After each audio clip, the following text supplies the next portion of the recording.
The laughter started in front of a seed rack. Not at harvest. Not after the first bad offer.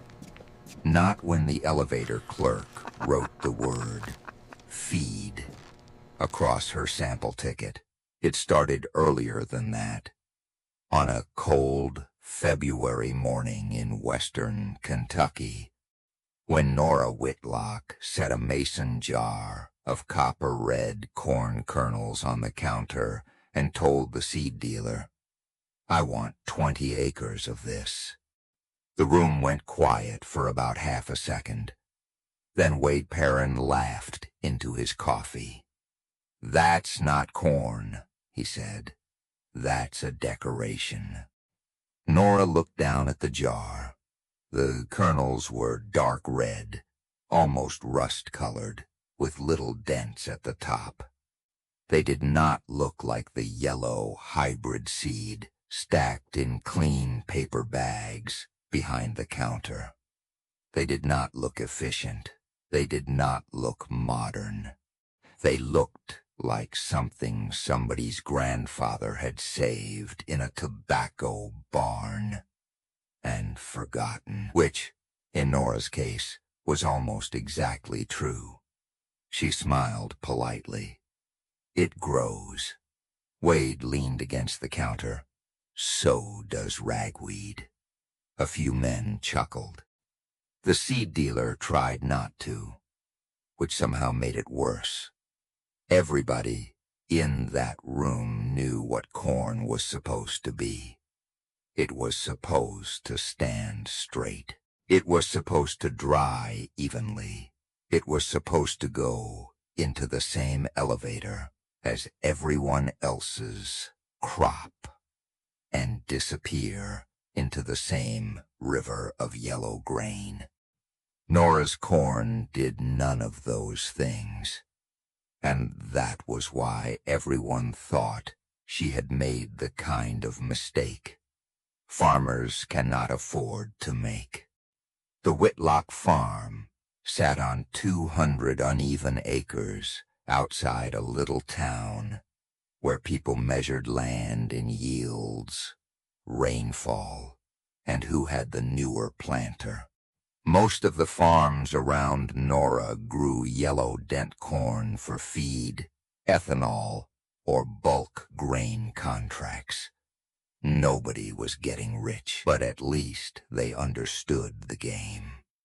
Nora had inherited the farm from her Uncle Ellis, along with one leaning machine shed, 3 working bins, and a stack of notebooks tied with baling twine.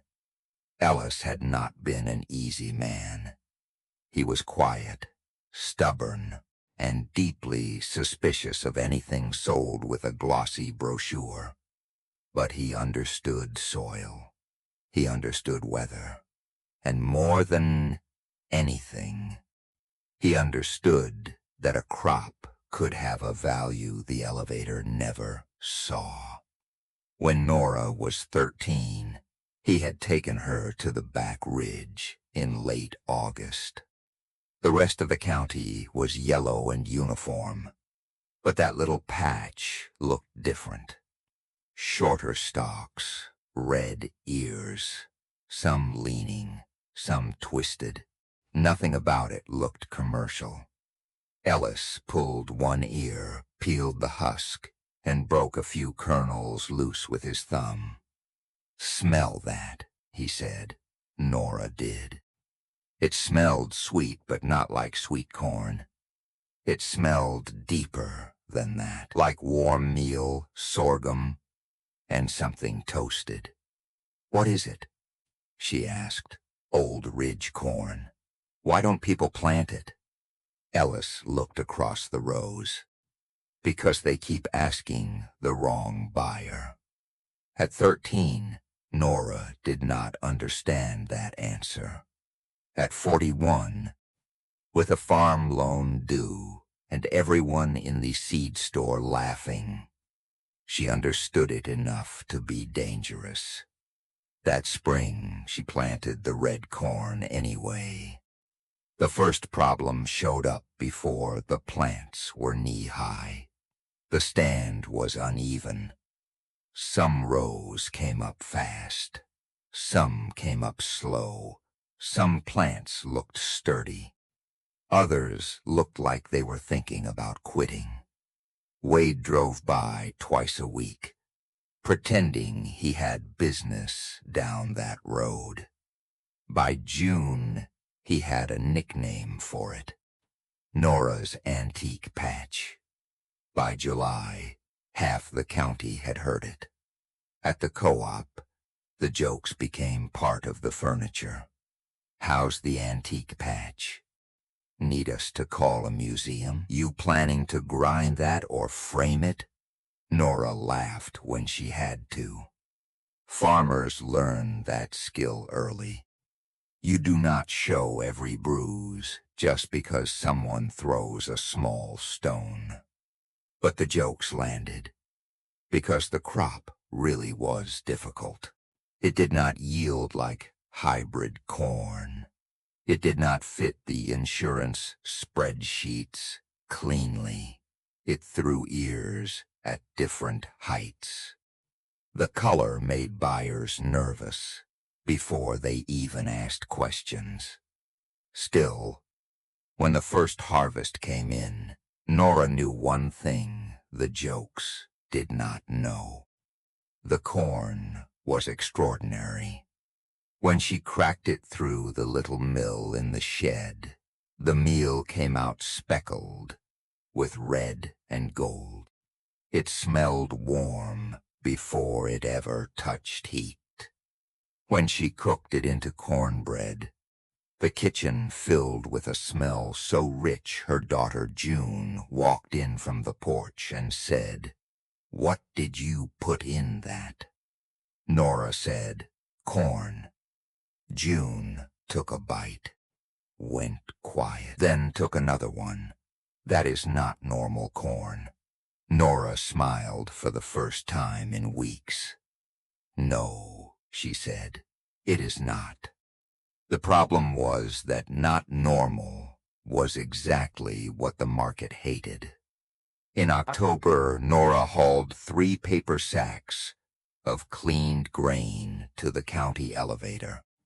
She set them on the counter in front of Chet Lanier, the grain manager, a man who could judge moisture with one hand and ruin a morning with one sentence. Chet opened the first sack, looked inside, and stopped. "What happened to it?" Nora blinked. Nothing happened to it. He dipped his hand in and lifted a palmful of red kernels. "This is the crop?" "Yes." "All of it?" 20 acres. Behind her, someone whispered, "Good grief." Chet poured the sample into the tester, wrote down moisture, test weight, dock age, and then took a long breath. Nora knew that breath. It was the breath men took before explaining the world to you. He slid the ticket across the counter. "Feed grade." Nora stared at the words. "Feed grade?" Chet nodded. "Maybe, if they'll take it. It's corn. It's odd corn. It tested fine. It doesn't match spec." The room had gone quiet, but not in a kind way. It was the kind of quiet that waits for a person to realize they were wrong in public. Nora pushed the ticket back. "So, what's the price?" Chet gave her a number. For a second, she honestly thought he had skipped a digit. "That's less than half yellow dent." "It's a risk." To who? To anybody buying it. Wade, standing near the coffee machine, gave a soft laugh. Nora picked up her sacks and walked out before her face could tell the room too much. That winter was the hard one. Not dramatic hard, not movie hard, farmer hard. The kind where you pay one bill and let another sit. The kind where you calculate diesel twice. The kind where you stand in a machine shed after dark, listening to wind rattle the tin, and wonder whether stubbornness is just pride wearing work boots. She sold a little meal at the farmer's market. People loved it. A bakery in Bowling Green bought a few £100. A chef ordered enough to make one seasonal menu item sound important. It helped. It was not enough. By the next planting season, everyone had a clean opinion. Nora should quit. Chet said it gently. Wade said it loudly. Even people who liked her said it with the sad confidence of people who thought they were being practical.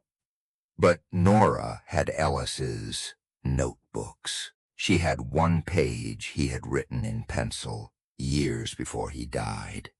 Red Ridge corn, low yield, strong oil, deep aroma, market unknown. Do not sell to bulk buyers. He had underlined that last line twice. Do not sell to bulk buyers. Nora taped the page to the wall above her seed table. Then she planted 35 acres. That was when the jokes stopped sounding funny and started sounding like warnings. In the second year, the crop looked better. Not perfect, better. Nora selected seed from the strongest rows. She dried it carefully. She learned which fields gave it the best stand. She learned that it hated wet feet and loved the slope behind the old tobacco barn. She also learned that the elevator still did not care. The second ticket said, "Feed grade 2. Chet did not laugh that time. He looked almost sorry. "That's just where the market is," he said.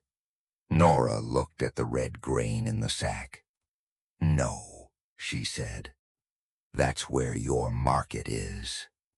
But she said it quietly, because she was not sure it mattered. 3 weeks later, on a gray morning after rain, a black pickup turned into the Whitlock lane. It was not local. Nora knew every local truck by sound, color, and dents. This one had Tennessee plates, clean tires, and a paper map folded on the dashboard like the driver did not fully trust his phone. The man who stepped out was in his 60s, with silver hair, worn boots, and a canvas jacket that had seen distillery steam and warehouse dust. He did not look at the house first. He looked at the grain wagon.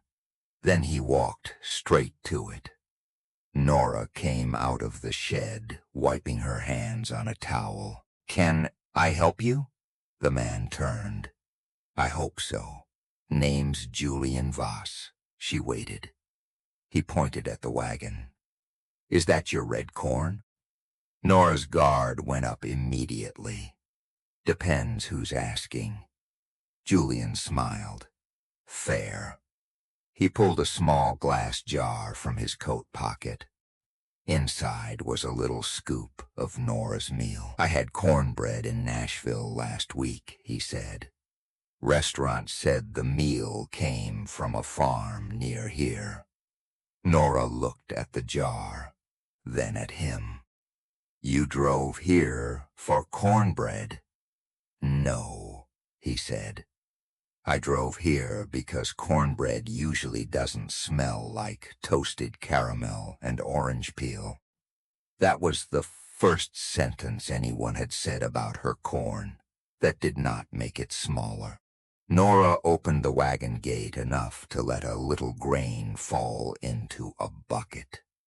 Julian crouched, picked up a few kernels, and rolled them in his palm. He did not ask yield. He did not ask uniformity. He did not ask how fast she could fill a rail car. He asked, "Do you mind if I mill a little?" Nora stared at him. "You brought a mill?"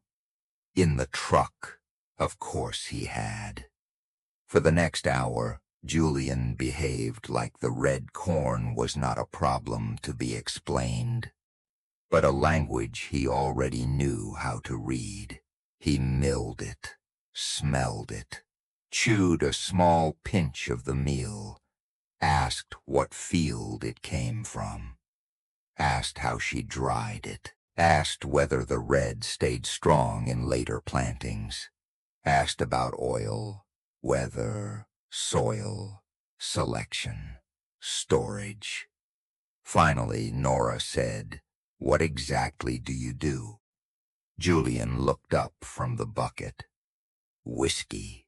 June, who had been pretending not to listen from the porch, stopped pretending. "Whiskey?" Julian nodded. "A small distillery east of Nashville. We make bourbon, rye, and experimental single-grain runs." Nora almost laughed. "All this over-feed-grade corn?" Julian's expression changed. "Who called it that?" "The elevator." He looked toward town as if the elevator building had personally offended him. Then, he said very quietly, "They used the wrong scale."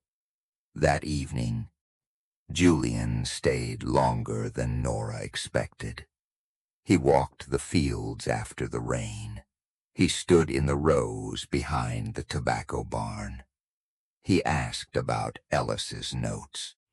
When Nora showed him the page on the seed table, he read it twice. "Do not sell to bulk buyers." Julian tapped the sentence with one finger. "Your uncle knew." "Knew what?" "That commodity markets don't measure character.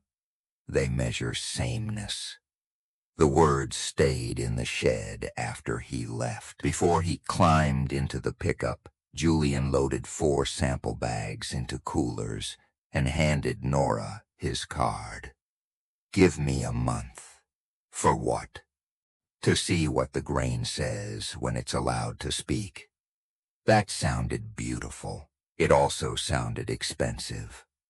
A month passed, then 5 weeks, then 6. Nothing. The county heard about the distillery man, of course. Counties hear everything, especially when a person is trying to survive being laughed at.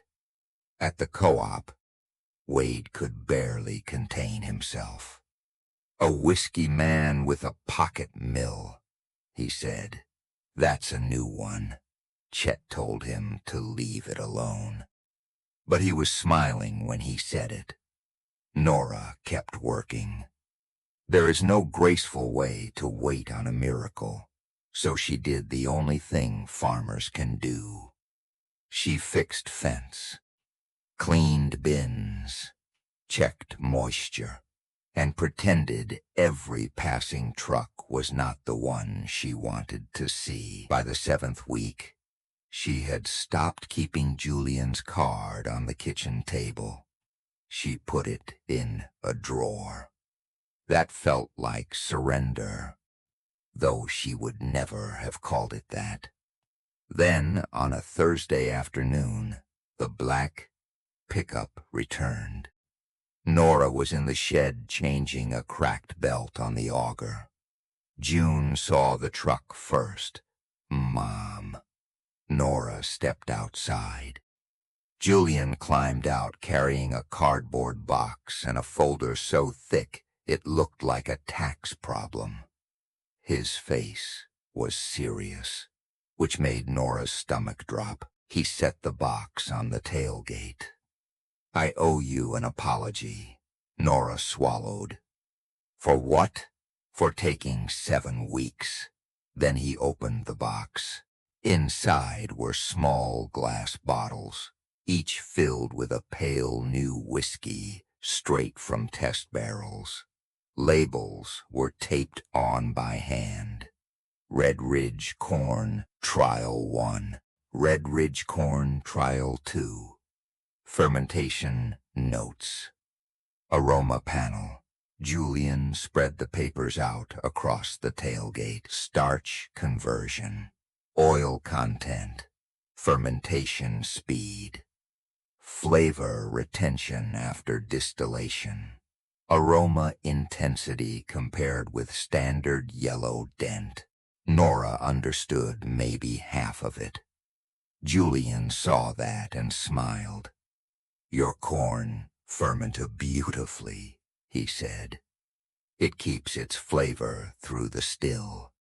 Most corn gives us alcohol and sweetness. This gives us a signature. A signature?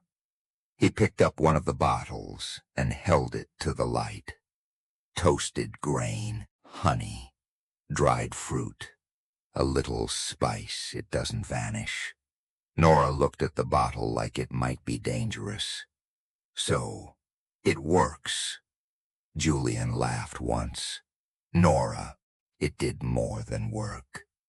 He handed her a contract. The first thing she noticed was the price.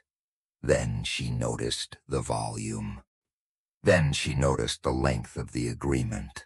3 years. Every bushel she could grow. At 8 times the local feed price. Nora read it again because numbers, under shock, have a way of pretending to be wrong.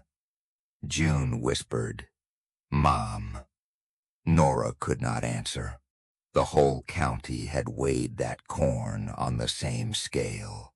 Yield, uniformity, bulk, spec. Julian had weighed it on a different one. Flavor, oil, fermentation, memory. And on that scale, the crop everyone mocked was suddenly the most valuable thing on her farm. The first trailer arrived 2 weeks later. Not an elevator truck, not a feed truck, a clean specialty grain trailer with the distillery name on the side. The driver stepped out with paperwork, seals, and instructions that treated Nora's corn like something worth protecting. People noticed. Of course they noticed. A specialty trailer on a farm everybody had been laughing at might as well have been a parade. By the 3rd pickup, the jokes at the co-op had gone thin. By the 5th, they stopped. By spring, 2 bakers, 1 brewer, and another distillery had called Nora, asking about future crop. Suddenly the same words that once sounded like warnings sounded like selling points. Low yield, old strain, strong aroma, different color, limited acreage. The market had not changed the corn. It had changed the question. One afternoon, Julian walked into the county co-op while Nora was at the counter buying twine. Wade was there. Chet was there. Half the usual coffee crowd was there. The room recognized Julian before anyone said his name. Chet straightened. "Can I help you?" Julian smiled. "Actually, I came to thank you." Chet blinked. "Me? You're the one who marked Nora's corn feed grade, right?" Nobody breathed loudly. Chet's face tightened. That was the classification available. Julian nodded, like that was the most useful answer in the world. Exactly. If your classification had been better, I might never have gotten the contract. Wade stared into his coffee. Julian picked up a single red kernel from a sample bag on the counter and placed it beside the yellow corn samples. It turns out, he said, some things look worthless only because the room has no instrument for measuring them. No one laughed. Not that day. 5 years later, the back ridge was red every September. Nora still grew yellow corn on some acres because romance does not pay every bill, and farming is not a sermon. But the red corn had doubled, then doubled again. She built a separate drying room. June started keeping the seed records. The bakery made the cornbread famous. The distillery put Nora's farm name on a limited bottle, and collectors paid more for that bottle than Chet had once offered for a whole wagon load of grain. Wade eventually admitted what bothered him most. He and Nora were standing at the field edge one evening while the sunset lit the red ears like embers. I laughed at this, he said. Nora looked across the rows. Yes, you did. No, I mean it. I looked right at it, and I couldn't see anything. Nora picked one dry ear from the stalk and turned it in her hands. That's because you were looking for what everyone else was growing. The wind moved through the ridge. The husks whispered against each other, and for a moment, the field sounded almost like laughter again, but different this time. Not the laughter of people certain they were right. The laughter of an old crop finally sold to someone who knew how to hear it. Because the red corn had never been worthless, it'd been sown. It had only been standing in front of the wrong buyer.